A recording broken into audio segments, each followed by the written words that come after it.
But boss वो drama है, drama और फिल्म में बंदे को एक दिमाग में आता है। अब एक बंदा बोल रहा है मेरे पास वेस्पा का पैसा नहीं था लेकिन अब मेरे पास 4 V8 का पैसा हर महीना आता है। तो वो तो प्रमोट कर रहे हैं ना। अब वो बच्चों को पता नहीं चलता, प्रोवोक कर रहा है। हाँ, अब वो बच्चों को पता नहीं चलता कि ये एक्चुअली इस तरह आ रहा है, ये सच है, ये किराए पर गाड़ियां हैं, ये क्या है। बस बच्चा बोलता है वेरी गुड पॉइंट। बच्चे को नहीं पता, बच्चे को नहीं पता। सिर्फ बच्चा नहीं है, बड़े बड़े बच्चे हैं, हाँ, जो हैं 40 साल के लेकिन जहनी तौर पे बच्चे हैं। ट्रू। वो ये देख रहे हैं कि यार ये कहाँ, अच्छा ये हो रहा है, हाँ, हम भी करते हैं। वो जो मैंने भी आपको बात बताई ना कि वो खातून झाड़ू दे रही हैं, उनकी मतलब पूरा उनका जो फिगर है वो नजर आ रहा है और कोई भी एक्सपोज कर रहा है। No, ठीक है, खुद करवा के एक नहीं हो रहा, ये हजारों लाखों में हो रहा है।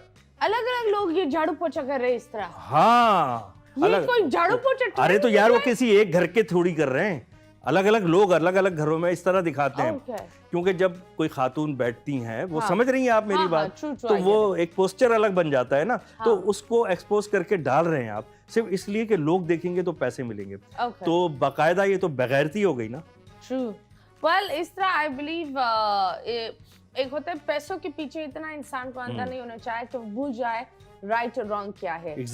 हमेशा लॉन्ग रन का सोचे और ये भी सोचे कि आपका वो एक होता है ना, आप दुनिया के पीछे भाग रहे हो लेकिन रियलिटी ये है कि ये सब कुछ छोड़कर जाओगे, ऊपर क्या लेकर जाओगे। मेरे इतने व्यूज हैं। अच्छा ये बताएं कि ये मतीरा, अभी आपने जब हम आए थे तो आपने जिक्र किया था, मैंने भी इस तरह की ड्रेसिंग की। आज कराची में बड़ी मुश्किल से सर्दी आई है, क्या वजह है? सर्दियां तो बहुत है और इसलिए आपको गर्म करने के लिए हम लेंगे छोटा सा ब्रेक के बाद हम बताएंगे। Stay tuned.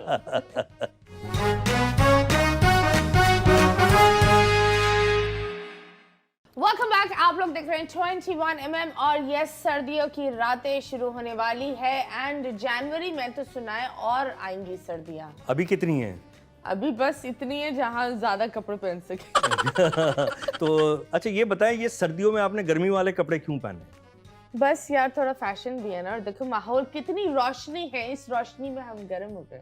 अच्छा चलिए, शुक्र है कि आप सिर्फ रोशनी से गर्म होती हैं। yes, बिल्कुल, that is it, यही हम रुकते हैं, यही रुक जाना चाहिए। जब बात होती है गर्म की, तो आप बताएं लियारी साहब जब उन्होंने शुरू किया था वो एक अलग जमाना था, फिर मोइन साहब आए वो एक अलग जमाना, मोइन अख्तर साहब, हाँ, फिर वो जो कॉल उमर भाई आए, उमर शरीफ साहब, उनका भी एक अलग एक औरत था। उसके बाद एक जो लेगेसी जो आती जा रही थी ना, वो बहुत गंदी तरह रुक गई।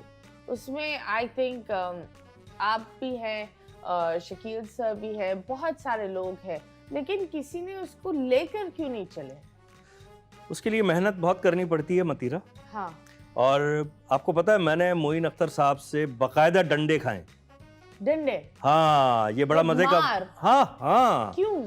एक हमारा प्ले था, ईद का प्ले था, स्टेज प्ले, और वो कराची में हुआ था रैक्स ऑडिटोरियम में। उसका नाम था good luck Moin Akhtar. Good luck. और वो यूट्यूब पर भी है, आप भी देखिएगा, लोग भी देखें उसको। बहुत मजे का प्ले, और उसमें कौन नहीं था? मोइन अख्तर साहब थे, शकीला कुरैशी थी उसमें, मैं था उसमें, सिकंदर सरम मरहूम थे, और कौन था उसमें? शकील था उसमें, रऊफ था, बहुत सारी बड़ी बेहतरीन का, इरम ताहिर थी। तो बहुत अच्छे आर्टिस्ट थे उसके अंदर। अब उसमें ना हमने एक गाना गाना था जो पैरोडी थी एक्चुअली, ला ला ला ला ला ला ला ला। अब वो मुझसे जो है ना, मैं कहीं आगे पीछे हो जाता था, आपका ला कहीं और चला जाता। जब रिहर्सल हम कर रहे थे तो ये लाला में से एक ला कहीं और चला जाता था। तो मोइन भाई ने कहा यार हनीफ ऐसे नहीं, ऐसे कर, ऐसे कर। मैंने कहा हाँ मोइन भाई कर रहा हूँ। अब ये स्टेज लगा है, हम रिहर्सल कर रहे हैं, अभी शो नहीं हमारा ऑन हुआ, रमजान के आखिरी दिन चल रहे थे और रिहर्सल हो रही थी। वो सामने बैठे थे मोइन भाई, नीचे सामने सीट्स पे आगे बैठ जाते थे। तो सेट लग रहा था। अब जो सेट हैं वो तो पैनाफ्लेक्स पे मोस्टली लगते हैं, उस वक्त जो है ना वो कपड़े के सेट लगते थे और फ्रेम लकड़ी के होते थे। तो कारपेंटर जो लकड़ियां काटते थे उसके इतने बड़े बड़े पीस वहां पड़े होते थे। मोइन भाई ने वो डंडा उठाया लकड़ी का, वो पीस, कहने लगा यहाँ पे तूने सम पे आना है। ये बीट है ला ला ला ला ला ला ला, और मैं नहीं आता था, मेरी टांगों पे, मेरी थाइस पे, मेरे हिप्स पे, अरे बकायदा मारते थे। मार तो आपने खा ली, लेकिन लेगेसी क्यों नहीं किसी? वो आगे बता रहा हूँ आपको। तो जब इस तरह किया ना, एक दिन, 2 दिन, तीसरे दिन मैं जो है उस डंडे के डर से मैं लय में आ गया, और फिर उन्होंने क्लैप की, कहने के वेल डन, कहने के देख यार ये चाहिए। और बाद में हमने रियलाइज किया कि यार देखो, वो प्यार मोहब्बत से मार या जो भी है आज हमारे काम आई, इससे पहले हमारे काम आती रही। अब वो जो लेगेसी वाली आप बात कर रही हैं ना, हम होमवर्क करते थे, जो एक हमें स्क्रिप्ट मिलता था और हम कहते थे यार इसको इम्प्रोवाइज कैसे करना है, राइटर तो एक बेसिक लाइन लिख के ले आता था। सही बात। अब उसमें जो इम्प्रोवाइजेशन होती थी ना, और जिसको हम कहते थे कि यार लाफ्टर्स बनाने हैं, पंचलाइंस, वो राइटर इतनी बेहतरीन पंचलाइंस नहीं लिखता था कि बहुत ही हंसी है, वो सिचुएशन लिखता था। पंचलाइंस हम खुद बनाते थे उसमें। और वो उसी पंचलाइन की वजह से स्टेज ड्रामा कराची का मकबूल हुआ, वीडियो पे पूरी दुनिया में हिट हुआ। ये हम लोग ईद की नमाज पढ़ने के बाद अपने रिश्तेदारों से मिलने जा रहे हैं, हमारा शो है शाम को, 2 शो होते थे daily, Eid second day, third day, और इतवार आ गया संडे, तो वो भी हम उसकी रिहर्सल कर रहे हैं, जागे हुए रात भर, चांद रात को भी रिहर्सल हुई है। फिर हम जब वहाँ जाके करते थे तो वो हमें अप्रिसिएशन जो मिलती थी ना, वो आज यहाँ मौजूद है। तो आपने जो मेरा अभी नाम लिया, लहरी साहब, मोइन अख्तर साहब, उमर शरीफ साहब, और मैं तो नहीं समझता अपने आप को इस काबिल, आपकी मोहब्बत है, आपने शामिल किया है कि फिर आप हैं या एक आध कोई और जो भी है, वो इसलिए कि हमने बहुत मेहनत तो की, लेकिन अब कोई मेहनत नहीं कर रहा, अब मेहनत नहीं हो पा रहा, नहीं, या कोई मौका नहीं दे रहा। नहीं, मौका क्या मिलेगा हमें, कौन सा मतलब नहीं, हमें कौन सा प्लेट में रख के मौका मिलता था, ट्रे में रख के, ऐसा नहीं होता था।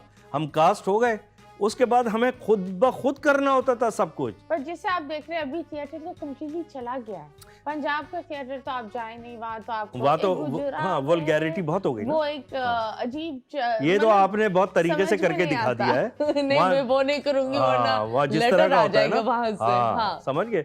तो वो तो थिएटर है ही नहीं, वो थिएटर है ही नहीं ना, क्योंकि उधर मतलब किस चीज पर हंसोगे। अच्छा, फिर दूसरी बात यह है कि थिएटर के लिए देखिए, सब लोग जो है रोजी रोटी के लिए काम करते हैं ना। हाँ।